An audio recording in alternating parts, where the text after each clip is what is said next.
दादा हं? ऐका ना, आता महाराणी साहेबांनी होकार दिलाय ना? तुझ्यामुळे तू हिकमत लढवलीस, नाहीतर मी हातच टेकले होते. जसं मी म्हणालो, राणीनं राजा मारला तशा बिचारा महाराणी साहेब थरथरल्या. सोमाजी, तुझी शाब्बास.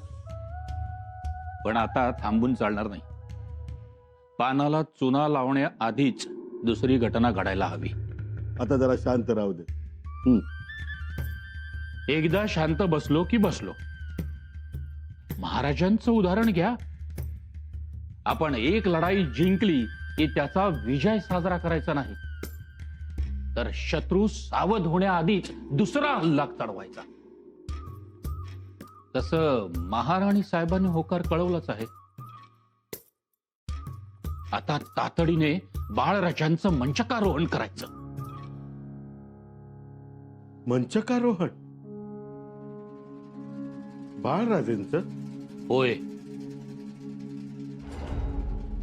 एकदा का बाळराजे गादीवर बसले आणि त्यांच्या नावाचा शिक्का कागदावर उमटला की आपलं काम झालंच म्हणून समजा.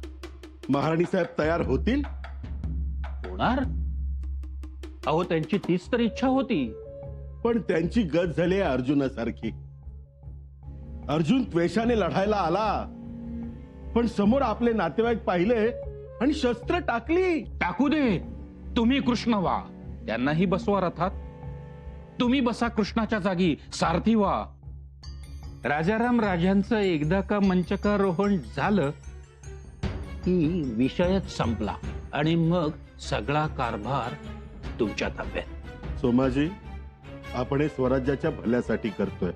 दादा, जत्रा देवाची असली तरी आपल्या अंगावर भंडार आणि गुलाल पडतोच ना. तसंच स्वराज्याचं भलं, त्यात आपलंही भलं. दादा, आता या पुढची कारवाई बाळराजांचं मंचकारोहण.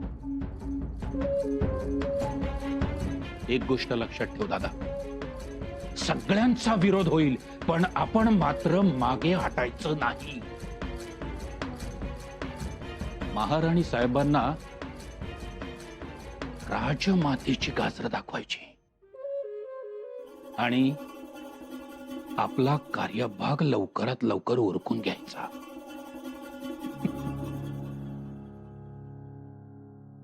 शंभूराजे निघालेच रायगडावर, तर ही खबर ऐकून रस्त्यातच गारद व्हायला हवेत.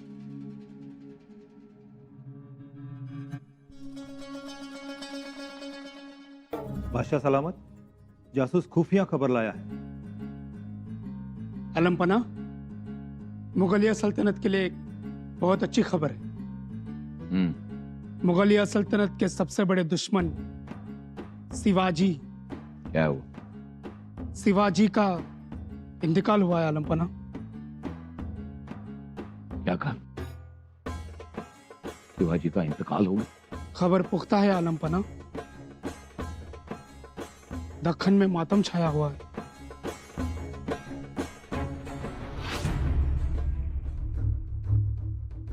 या खुदा रहम कर। बादशाह सलामत, दुश्मन के लिए रहम? शिवाजी जैसी शख्सियत लाखों में एक होती, वो आलम का नूर होती। वजीर सल्तनत आलमगीर औरंगजेब के लिए एक चैन और सुकून की खबर है, लेकिन एक इंसान औरंगजेब की नजर में आलम से एक इंसान नहीं, एक फरिश्ता उठ गया। शिवाजी नेकी ईमान का दूसरा नाम था। सूरमा था, दुश्मन की औरत को मां कहने वाला एक पाक नेक दिल इंसान था। हाँ या खुदा, शिवा की रूह को चैन और सुकून दे।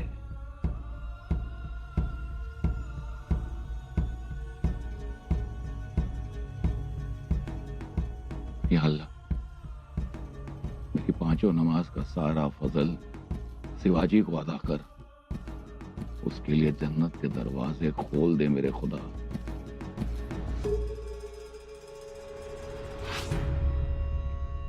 गंमतच आहे ही सांत्वनाची पत्र जायला पाहिजेत रायगडाला, ती आलेत पन्हाळ्याला इथे शंभूराजांच्या नावानं। मला एक कळत नाही, या टोपीकऱ्यांना फिरंग्यांना सिद्ध्याला बरोबर वास लागलाय देवा शंभूराजांचा। या टोपीकर सिद्ध्यानी फलिता इथं पाठवलाय, याचा अर्थ ध्यानात आला का? कसला अर्थ? हो, महाराजांनंतर ते शंभूराजासनी मानत्यात, तेव्हा शान व्हा आणि जे हाय ते सगळं सांगून टाका। का आम्ही सांगू? बाबाजी थांबा, तुम्ही अंगरक्षक दलाचे मुख्य आहात, अहो निरुप्याचं काम कशाला करताय? शिवाय काही पद्धती असतात, संकेत असतात, आणि देवा खबर काही साधी सुधी नाही। म्हणून म्हणतो येळेच सांगून टाका। बाबाजी, रायगडाहून आदेश येईपर्यंत खबर सांगणं योग्य होणार नाही। तुम्हाला काय वाटतं, शंभूराजासनी खबर कळणार नाही? नाही कळणार। त्यांचं हेर खातं बी नावाजलेलं आहे। हो, नाही कोण म्हणतो? शंभूराजे भोळे सांब आहेत, ते रायगडाहून खबर काढीत बसणार नाहीत, ते त्यांच्या ध्यानीमनीही येणार नाही। हा, पण देवा शत्रूच्या गोटात मात्र हेराचं जाळं निर्माण करतील। म्हणून म्हणतो सांगून टाका त्यासनी। आम्ही त्यांना योग्य वेळी सांगतो, तुम्ही तुमच्या कामात राहा। पंत काय बोलताय आणि कुणाशी बोलताय? बाबाजी रागावू नका, अहो आपण शेवटी गादीचे सेवक, कोणा एका व्यक्तीचे नाही, हे लक्षात घ्या। आणि तुम्हाला काय वाटतं, मला काय त्यांना सांगावं वाटत नाही का? हं? पण आपले हात बांधलेत ना तेव्हा, घ्या तपकीर घ्या। बघा रायगडाहून आदेश येऊ दे, तुमच्या पुढेच मी त्यांना सांगतो। हं? महाराणी साहेब येत आहेत।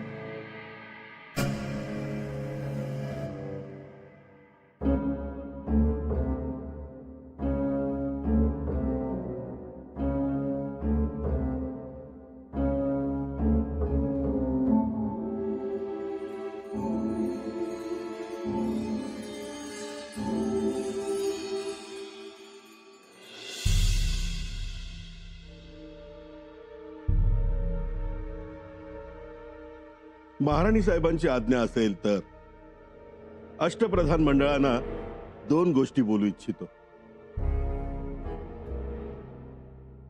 आज आपल्या गोरगरिबांचा जाणता राजा, तारणहार, आपले महाराज अचानक कैलासवासी झाल्याने आपण सगळेच भांबावलो आहोत।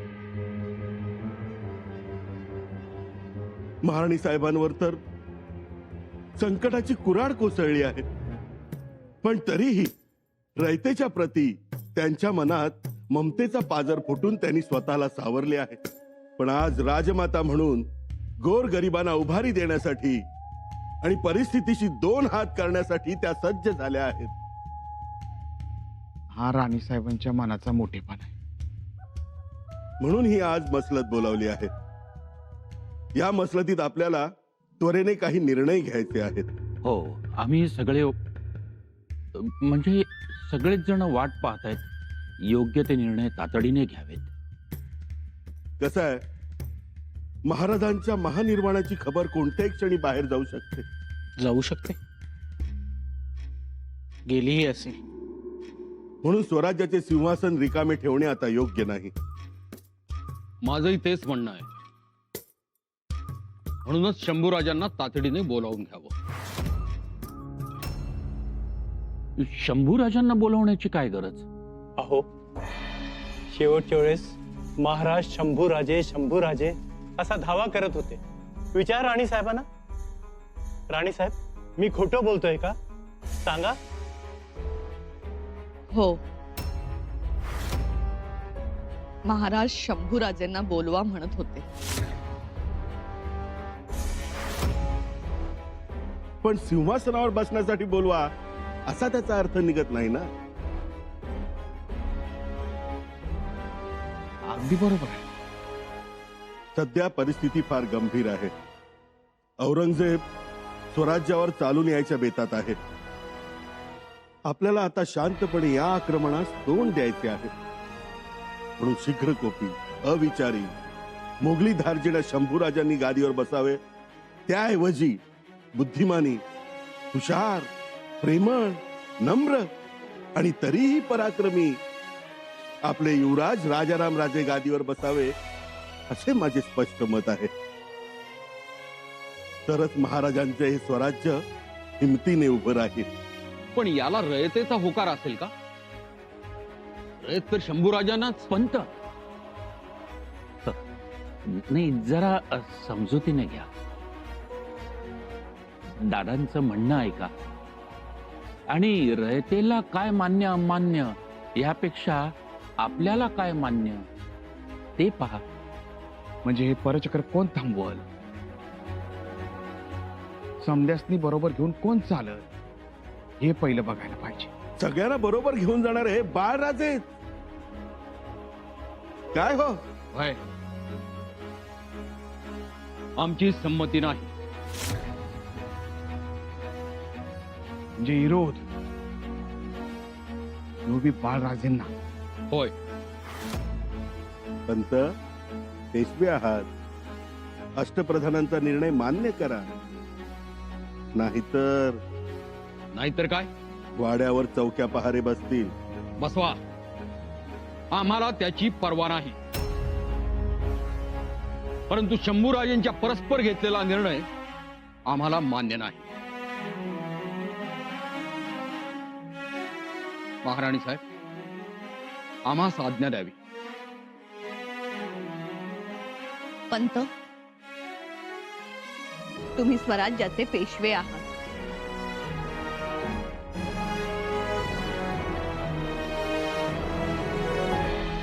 निर्णय सर्वसंमतीनच होईल.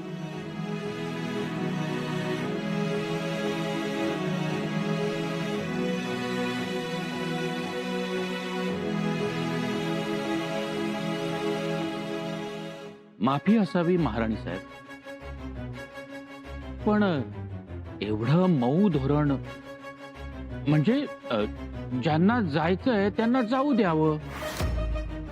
सोमाजी दत्तो, पेशवे आहेत ते, त्यांचा उपमर्द करू नका. त्यांची भूमिका रास्त आहेत. ज्येष्ठ पुत्राला डावलून कनिष्ठ पुत्र कसा बसेल राजगादीवर? धर्मशास्त्राप्रमाणे चाला. शंभूराजांचा वारसा हक्क का डावलताय तुम्ही? आम्ही कोणालाही डावलत नाही. आम्ही फक्त स्वराज्याचा विचार करतो. पण शंभूराजे गादीवर बसले तर स्वराज्याचा कारभार आटपलाच म्हणून समजा. महाराजांनी ते बरोबर ओळखलं होतं. म्हणूनच शेवटी ते त्यांना भेटण्यासाठी पन्हाळगडावर गेले. त्यांना नाही बोलावलं रायगडावर. आज शंभूराजे 3 वर्ष झाली रायगडावर, म्हणजे घराबाहेर आहेत ते. यातच काय ते ओळखा. एक गोष्ट लक्षात घ्या, आपण जे काय करतोय ते स्वराज्याच्या हितासाठीच करतोय. अहो, राजाराम राजे हे समंजस आहे, प्रेमळ आहे. हा स्वराज्याचा रथ ते चांगल्या प्रकारे चालवते. शिवाय या सगळ्याला भावी राजमातांचा आशीर्वाद असेल काय?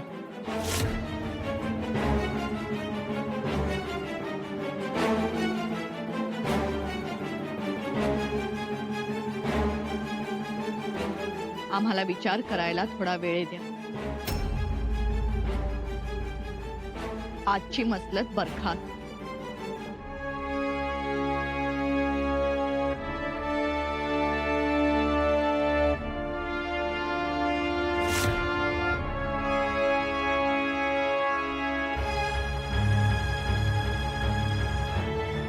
दादा, ऐनवेळी महाराणी साहेब कत्तर खाणार नाहीत ना?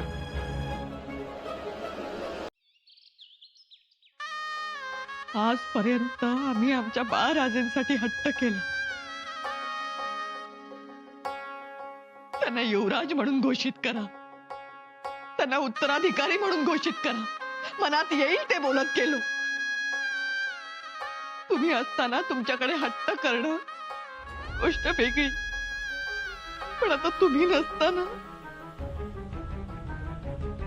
तुम्ही नसताना आम्हाला काही सुचत नाही, भलं बुरं कळत नाही, चांगलं वाईट समजत नाही. शंभूराजेंच्या पाठीशी आम्ही ठामपणे उभं राहावं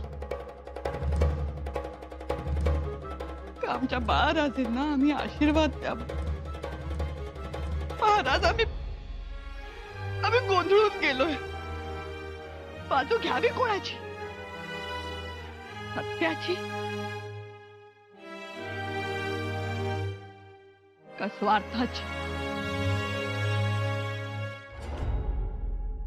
सगळेजण स्वार्थाच्या बाजूनेच उभे आहेत.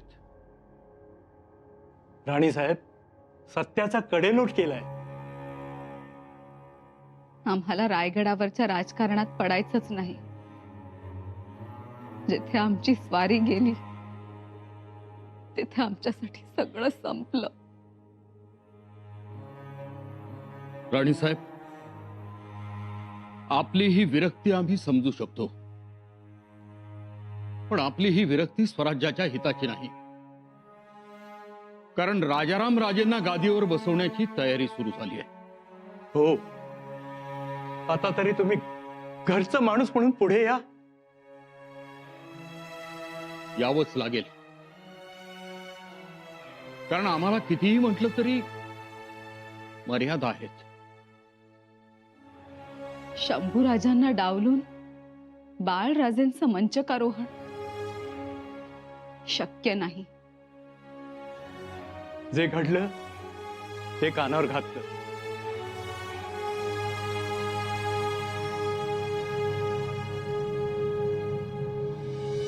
महाराणी साहेब, झाला का निर्णय? निर्णय? राजकारणात वेळेला महत्व असतं, लवकर निर्णय द्या. पण हे चुकीचं. महाराणी साहेब, अहो काही मातब्बर मंडळी धाकट्या राणी साहेबांच्या महाली पोहोचली, त्यांना जागं करायला. आणि त्या जाग्या झाल्या तर पन्हाळगड जागा करणार, सगळा खंडोबा होणार.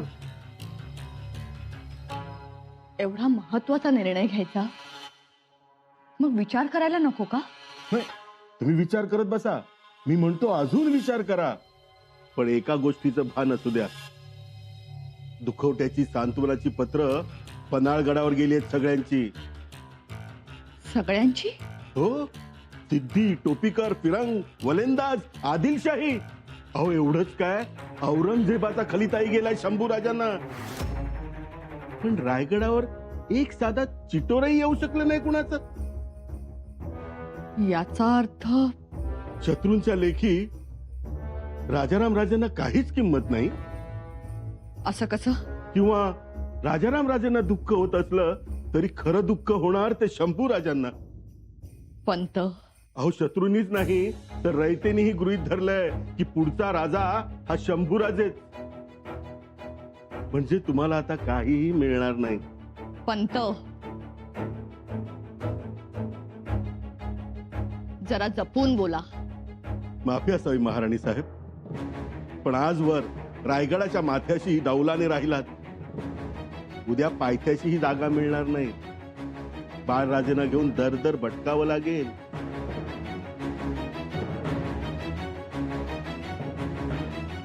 असं होणार नाही. होऊ देऊ नका.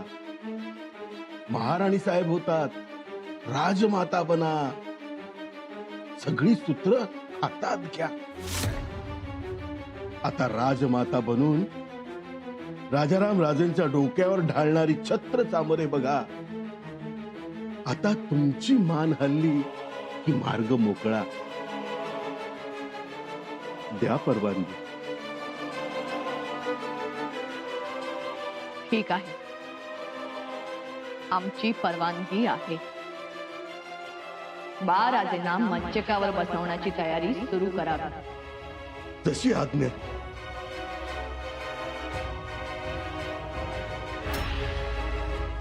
मुद्रा राणी साहेब,